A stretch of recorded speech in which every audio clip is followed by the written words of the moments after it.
tingkat 1. Kita masih ditunggu 7 tingkat. Tapi yang pasti Borobudur itu mempunyai 10 tingkat 9 lantai. Sedangkan kalau nanti kita naik itu hanya sampai pada lantai 8. Dikatakan lihat lantai paling atas, lantai 9 itu sekarang digunakan khusus untuk umat Buddha yang beribadah saja. Ya, nanti kalau lantai 9 akan ditutup ya. Oke. Borobudur dibangun pada abad 8 pada masa kerajaan Mataram Buddha ya, Mataram Buddha. Mataram di Jawa juga ada 3, Mataram Hindu, Mataram Buddha, Mataram Islam. Kalau Borobudur itu dibangun pada masa kerajaan Mataram Buddha, di mana kerajaan Mataram Buddha dinastinya disebut dengan Sailendra. Dan kata Sailendra ini dua kata juga. Sailendra itu sebetulnya berasal dari kata Saila dan Indra. Saila artinya gunung, kalau Indra itu artinya penguasa atau raja. Disebut sebagai raja gunung karena wilayahnya dikelilingi oleh gunung ya. Jadi samar-samar ya, di sana ada kelihatan ya, di belakang itu paling belakang itu hanya samar-samar, itu adalah Gunung Merapi ya. Di timur ada 2 gunung, Merapi sama Merbabu. Di utara ada Telomoyo Andong. Di barat ada Sindoro Sumbing. Di sebelah selatan adalah Menoreh.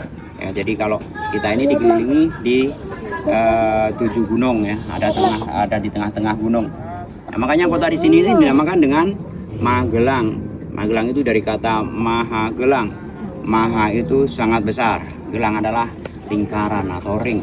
Jadi kota yang berada di dalam lingkaran yang sangat besar karena kotanya dikelilingi oleh gunung. Jadi kita ada di tengah-tengah gunung.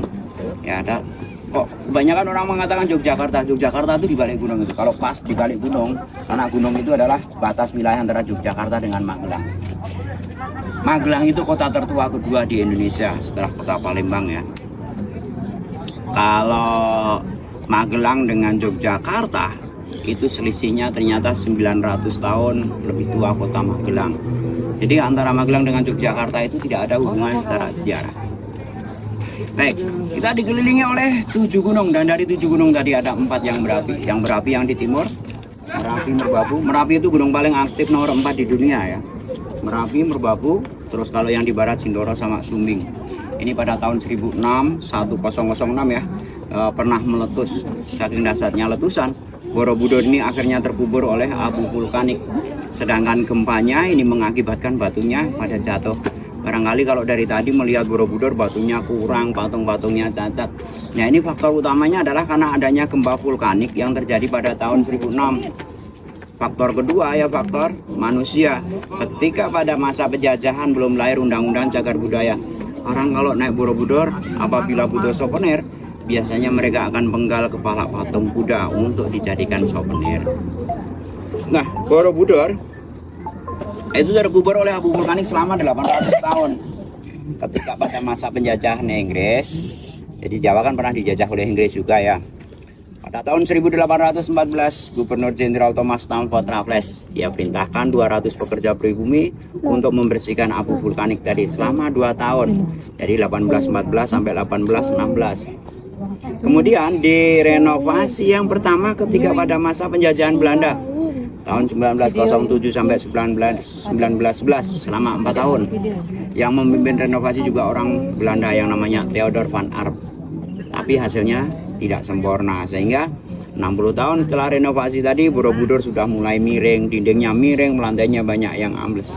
Maka terus diadakan renovasi untuk yang kedua yang dimulai tahun 1973 dan selesai tahun 1983. Jadi untuk renovasi yang kedua selama 10 tahun ini oleh pemerintah RI.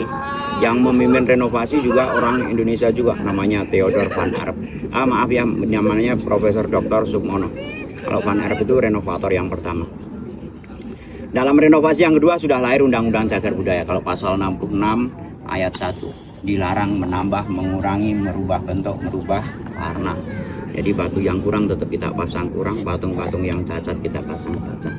Jadi bukan tidak bisa membuatkan, karena kalau kita buatkan selain akan melanggar Undang-Undang Cagar Budaya, berarti kita akan menghapus atau akan menghilangkan nilai sejarah. Oke, makanya ini dari 504 patung Buddha yang cacat itu ada 247. Jadi kita masih punya yang utuh 256 ya, hampir separuh ya yang cacat ya. Oke, nanti kita lanjut di atas ya. Yuk kita naik 2 tingkat, terus kita ke kanan. Saya carikan yang tidak panas saja.